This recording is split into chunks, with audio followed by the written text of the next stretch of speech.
Gemini 喺香港咧，終於唔使 VPN 都可以用得到啦。呢個好大件事喎，因為咧 Gemini 係其中一個最好嘅 AI 工具嚟噶嘛。尤其是生成圖片咧 ，Nano Banana 做出嚟嗰個質素啊，即係由圖片至到圖片上面嘅文字，以至到排版等等咧，都非常之好嘅。甚至你要揾佢嚟執相啊，都係做得好好。所以唔想 VPN 可以直接用到 Gemini 咧，的確係大件事嚟嘅。今次備咗5個 tips 俾大家。呢5個 tips 你用咗咧，可能係打贏咗99% 嘅 Gemini 用戶，講笑嘅。但係咧有呢5個 tips 之後咧，可能令大家提升到自己嘅生產能力啦，甚至用 Gemini 嘅樂趣喎。咁我今次特別講嘅咧就係 Gemini 嘅免費用戶都可以用嘅 tips 嚟嘅，唔係要課金嘅用戶先可以用得到。第一樣嘢我想做嘅咧就係整網站。整網站咧，可能大家諗係咪要啲咩 vibe coding 嘅 apps 啊？又或者係要啲乜嘢工具先做得到啊？唔使喎，喺 Gemini 度已經直接可以做得到啦。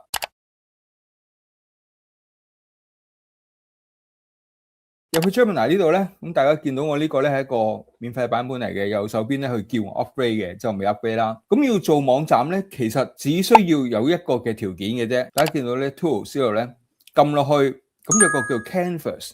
如果就咁講咧 ，Canvas 呢個功能咧，可能大家唔知道係咩，咁你當開個畫布咁啦。開咗呢個畫布之後咧，佢咧就會分咗做左右手邊。左手邊咧俾你落指令，右手邊咧就係顯示指令出嚟嗰個 preview 嘅嗰個預覽嘅。咁講咗抽象，睇一睇啦。譬如我開咗呢個 Canvas 先，咁啊呢度你會見到啦，寫住 Canvas。然之後我打個指令落去，譬如話咧，我叫佢製咗一個網站，裏邊有亞洲唔同地區嘅 Starbucks 嘅飲料嘅價錢嘅。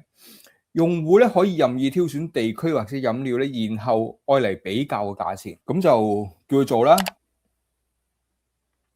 大家見到咧，當叫佢做嘅時候咧，左手邊就係我可以繼續同佢傾偈落指令嘅地方啦。右手邊佢寫緊個網站喎，呢啲網站嘅嘢咧，我識唔識就唔緊要嘅，其實冇所謂嘅。見到啦，佢好快就做咗出嚟啦。咁佢寫明啦，以比較亞洲城市 Starbucks 嘅飲料售價，以大杯嘅 Grande 為基準咁樣。咁咧呢度咧其實都已經有啲基本嘅，係咪有啲比較啦？但係可以選嘅喎。譬如話個基準唔要新台幣，個基準要1元咁樣樣。咁呢度咧就轉咗啦。譬如話我唔要 Americano，我要 Latte。咁佢呢度咧就改咗啦。咁呢個係一個互動嘅網站嚟嘅。譬如話我想將個背景轉成淺綠色咁樣，都冇所謂嘅喎。呢度咧只需要你想點調校個網站咧，咁佢就直頭會幫你去諗下個背景顏色，就等於個 color code 係乜嘢嘢。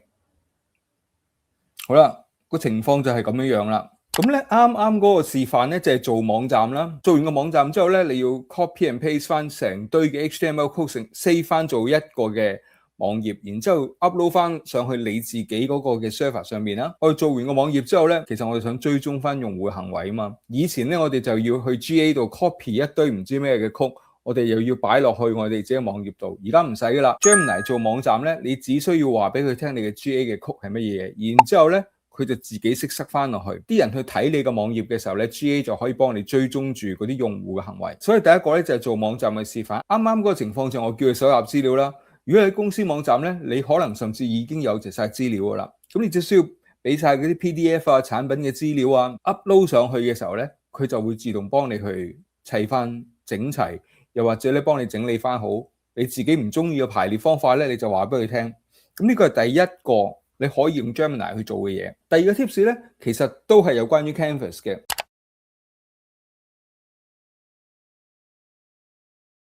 今次係講寫文章喎，寫文章可能你諗，咪又係平時你自己做開嘅嘢，咁有咩特別？算咩 tips 咧？咁平時我哋寫文章就咁啦，譬如我叫佢寫篇500字嘅文章，要有5個 Gemini 好正嘅 tips 嘅咁樣。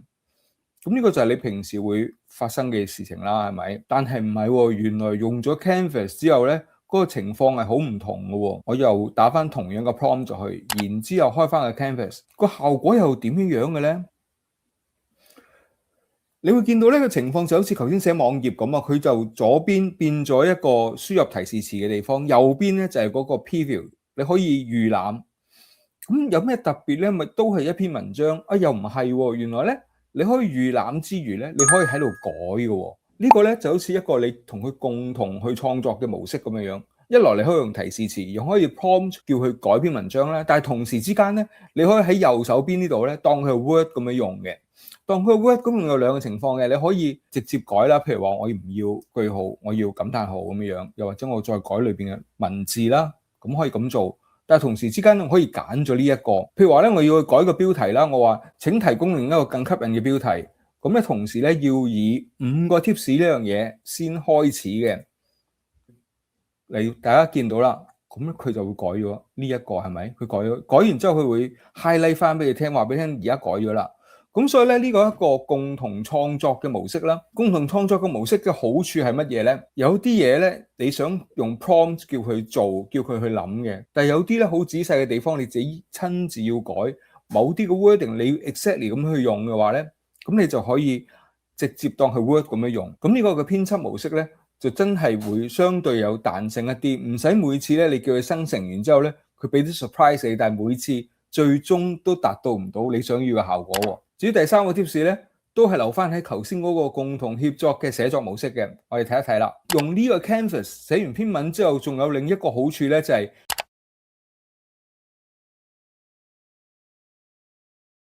佢可以去 create 唔同嘅內容喎。譬如話咧，我將佢要變成 infographics 嘅。其實 infographics 咧對佢嚟講都係一個網頁嚟嘅，咁大家見到啦，佢做咗個咁嘅網頁出嚟，去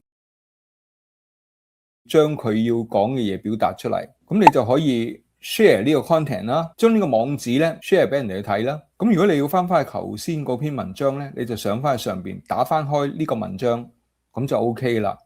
除咗 infographic 之外咧，另外仲有一個嘅技巧咧，就都幾好嘅。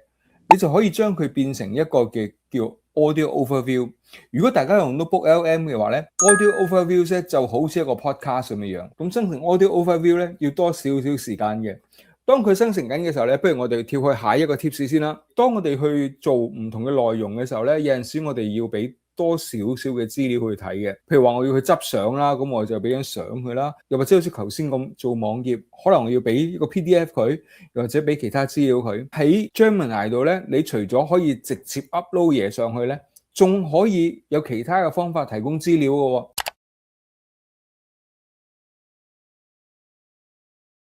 大家見到啦，我就撳着咗呢個加號。平時咧我就咁可以 drag 個 file 落嚟就得啦。但係咧，同時之間我可以撳着個加號，可以 upload 個 files 啦。同時之間，另外我可以，如果喺 Google Drive 有啲內容已經擺咗喺度，譬如話我已經擺咗我嘅產品目錄喺度，可以用呢個 Google Drive 擺定啲資料上去。又或者 Google Photos，我平時喺手機度影完相之後咧，我會 back up 上 Google Photos 嘅話咧，呢個功能就好好啦，因為你可以將手機 back up 咗嘅嘢咧，直接用呢個功能擺上 Gemini 度，然之後咧，譬如話你去執相，咁呢個就好簡單啦。甚至我覺得最重要就係 Notebook LM 啦。你喺 Notebook LM 整理咗嘅資料之後咧，你就可以連接咗 Notebook LM 整理嘅資料，因為咧 Notebook LM 咧，你可以按住某啲嘅 topic 咧，擺一啲你自己覺得好嘅素材上去，然之後叫佢整理，整理完之後你就直接用嗰啲整理好嘅嘢，所以你愛嚟生成其他內容咧，就更加合乎你嘅心意啦。好啦，搞完一輪之後咧 ，Audio Overview 已經 generate 咗出嚟啦。咁我哋聽一聽到底嗰個效果係點？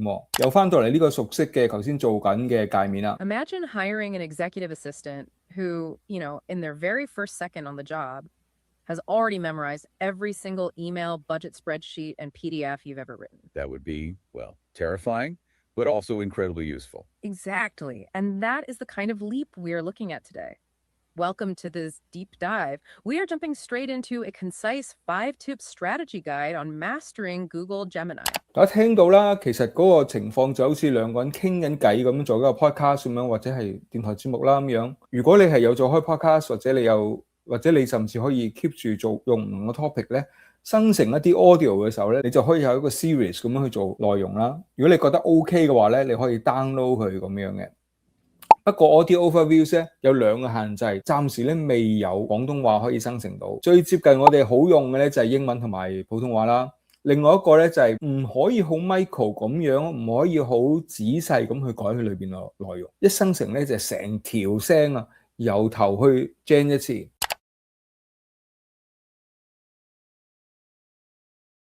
咁到最後第5個 tips 啦，我其實咧去度呢一條片嘅時候咧，我好驚講到第5個 tips 嘅時候俾人打，因為咧我講嘅第5個 tips 咧就係、喂 Gemini 可以唔用 VPN， 但係大家要 keep 住個 VPN。就算我自己喺台灣啦，我都係好多時要用 VPN 嘅。有個別嘅工具咧，都真係需要 VPN 先用得到。而家 Google 嘅 AI Laboratory 咧，其實有好多唔同嘅工具，但係咧，如果我唔將自己變成一個喺美國地區或者歐美地區嘅用戶咧，我係用唔到嘅。咁但係香港嘅用戶咧，暫時 Gemini 咧係用得到，無論係 Web 同 App 咧，啲人都慢慢都講咧係用得到啦。問題係除咗 Gemini 之餘咧，成個 Google 嘅 ecosystem 咧，仲有好多有用嘅工具喎。我覺得咧 Gemini 如果冇咗 NotebookLM 咧，我就用少好多。NotebookLM 係一個非常有用嘅工具。啱啱我講咗啦，佢係俾你將唔同嘅資訊來源咧擺晒落去，然之後佢幫你整理嘅。我舉個例子咧，就係我咧做好多社交媒體相關嘅 research 啦，我就有一個嘅 notebook 咧，就係擺晒 IG 嘅老細 Adam Mosseri 嘅訪問落去。你知啦，好多時呢啲訪問咧係成個鐘咁噶嘛。咁當然我自己有聽嘅，但係同時之間咧，我擺落去咧就叫佢整理翻嚟自唔同訪問嘅資訊，因為每個訪問咧可能問佢類似嘅嘢，但係有啲唔同嘅角度。然之後咧，我就可以叫佢整理翻，譬如話從呢10幾20個訪問裏邊，每個訪問個幾鐘喎。譬如話叫佢整理翻 AI 對於 creator 有咩影響，咁於是乎佢就從唔同嘅訪問度攞翻晒啲資訊，整理翻一篇文章出嚟，或者整理翻一段嘅段落出嚟，一個 infographic 出嚟，整理翻一個 presentation 出嚟，好好用嘅喎。然之後呢一啲整理咗嘅嘢，亦都可以連翻去 Gemini 度。但係 NotebookLM 暫時都要 VPN。另一個好重要，我覺得好緊要嘅工具咧，比較少人提，但係咧，我覺得好緊要嘅就叫 Google Flow。Flow 咧就好似 Google 嘅 AI 剪片工具咁樣，佢可以俾你 gen 影片啦，同時之間我嚟 gen 圖片都得嘅。譬如話平時我如果喺 Gemini 上面，如果要去生成圖片的話咧，咁你會發現咧有一樣嘢咧係好多人都有頭痛嘅地方嘅，就係咧生成完之後咧右下角有粒星星，就係 Gemini 呢個 icon 水印。雖然咧張圖都已經幾靚噶啦，但係有個水印有陣時用起上嚟咧都幾麻煩嘅。但係換作佢 Google Flow 生成嘅話咧，一來咧呢度咧係可以有唔同 aspect ratio 啦，可以同時生成幾多張啦，又或者揀邊一個 model 去生成啦。